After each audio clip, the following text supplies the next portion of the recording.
Et nous voilà de retour pour une nouvelle vidéo après un week-end plutôt sympa, un gros move qu'on attendait. On, on va prendre quelques minutes pour regarder ce qui s'est passé sur Bitcoin, ce qu'on va pouvoir faire et on passera ensuite à Ethereum. Je vous avais donné un trade qui a joliment été pris, qui a tapé notre TP, donc on va on va aller regarder ça de plus près. Et on va évaluer nos prochaines positions. Donc comme vous pouvez le voir, ici on est sur Bitcoin en daily. Lors de notre dernière discussion, j'avais dit que si on closait la semaine au-dessus des 59 000, c'est-à-dire juste là, qui agissait pour le moment comme une résistance et qui était aussi notre range low que vous avez ici. Donc là, on a notre range low, range high. Je disais que si on cassait donc ce niveau-là et qu'on fermait notre semaine au-dessus, on avait de très fortes probabilités pour aller chercher notre monthly open premièrement, et puis dans un second temps aller chercher milieu du range. Donc ça on va le détailler. On va passer en 4 heures pour regarder ça. J'avais donné deux trades, donc on va se mettre en 4 heures pour commencer. J'avais proposé deux trades, j'en ai pris un que vous voyez ici. J'avais mis mon SL donc juste en dessous de ce lot-là et je targetais la liquidité. Donc on est allé le chercher, mon TP a été pris et si justement je perdais ce trade, j'avais cette autre trade-là dont je vous avais parlé, que vous pouvez éventuellement retrouver dans la dernière vidéo, avec toujours voilà, l'idée de récupérer ces lots-là et d'aller chercher notre inefficience ici, ou peut-être mieux aller chercher la liquidité. Donc ce qui s'est passé, c'est qu'on on est venu, on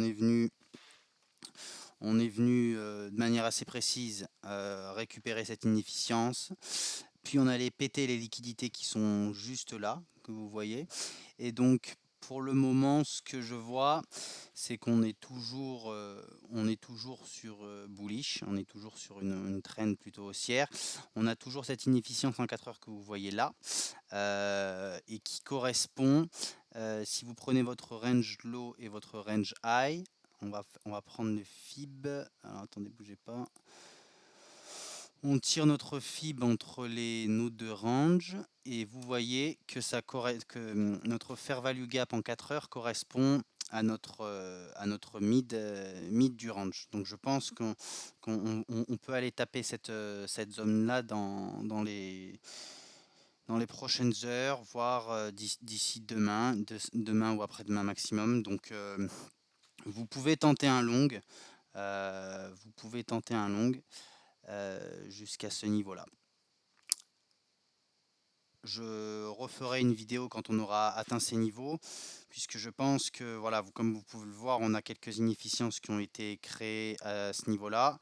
Je pense qu'une fois qu'on sera allé chercher notre fair value gap en 4 heures, on peut s'attendre à un petit retracement du marché, avec l'éventualité d'aller chercher des zones un peu plus hautes.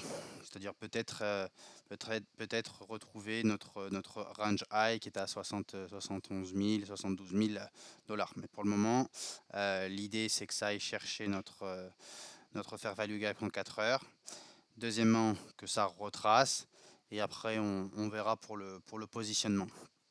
Puisque je ne sais pas si vous suivez un peu l'actualité, mais il y a Kraken qui a reçu les bitcoins de MTGOX.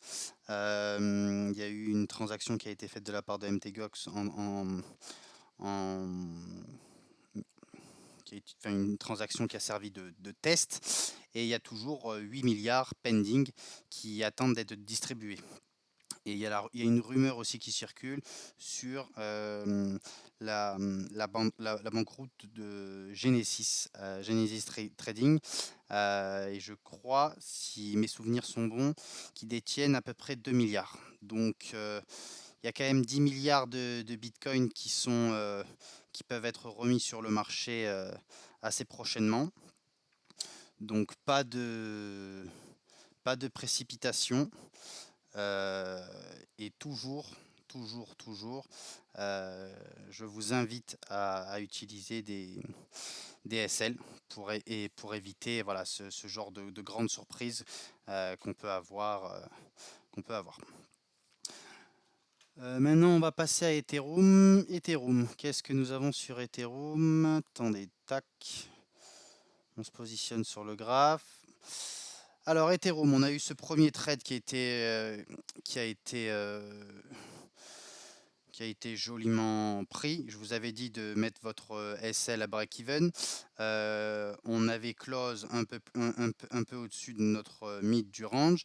Et je vous avais dit qu'on attendait, voilà, qu'on pouvait reprendre soit une position à ce niveau-là, soit plus bas, un peu comme sur Bitcoin. J'ai pris donc j'ai pris notre trade. Vous pouvez également le voir sur la vidéo, la dernière vidéo. J'avais proposé ce trade là avec un SL en dessous de ce lot là et toujours avec avec notre target qui était notre bearish order block qui était juste là. On est allé taper beaucoup plus haut. Voilà. Donc pour le moment, je pense qu'il y a peut-être la possibilité d'aller chercher cette liquidité là qui pourrait ce qui pourrait coordonner finalement avec le move qu'on attend sur Bitcoin. Mais comme sur Bitcoin aussi, on voit qu'on a eu une petite inefficience qui a été créée à ce niveau-là. Donc, dans l'idée, ce serait sur Ethereum. Pour le moment, je veux pas me positionner. Je veux pas me positionner, mais j'ai quand même une petite idée. Si je devais aujourd'hui donner une idée sur Ethereum, ce serait de prendre un long, puisqu'évidemment on a dit qu'on shortait pas. Voilà, ce serait de prendre un long à ce niveau-là, avec éventuellement, voilà, soit que ça vienne d'abord péter cette liquidité, puis ça retrace pour récupérer notre inefficience que vous avez juste là. Je mettrai donc, où est-ce que je pourrais mettre mon... Ouais. Bien évidemment, voilà, si on perd ce lot là, ouais, si on perd ce lot là, on pourra s'attendre à prendre une position soit au niveau de notre mid de ce range là, soit peut-être plus bas, mais ça reste à voir pour le moment. L'idée c'est que soit ça retrace, ça vienne chercher notre ordre limite, soit ça vienne d'abord taper la liquidité, puis ça retrace. Donc on va être patient, et on va voir ce qui se passe, puisque je pense qu'on va avoir une semaine ou les prochaines semaines qui vont être assez mouvementées. Donc ne vous faites pas leurrer par ce que vous voyez sur les réseaux sociaux. Et c'est pas parce qu'on repump que ça y est, on retrouve des conditions de marché qui nous seront favorables. Ça peut être tout à fait un bull trap ou des exits, des sorties de liquidité pour de nombreuses baleines ou de nombreux clients qui pourraient en profiter à ce moment-là. Voilà. À plus.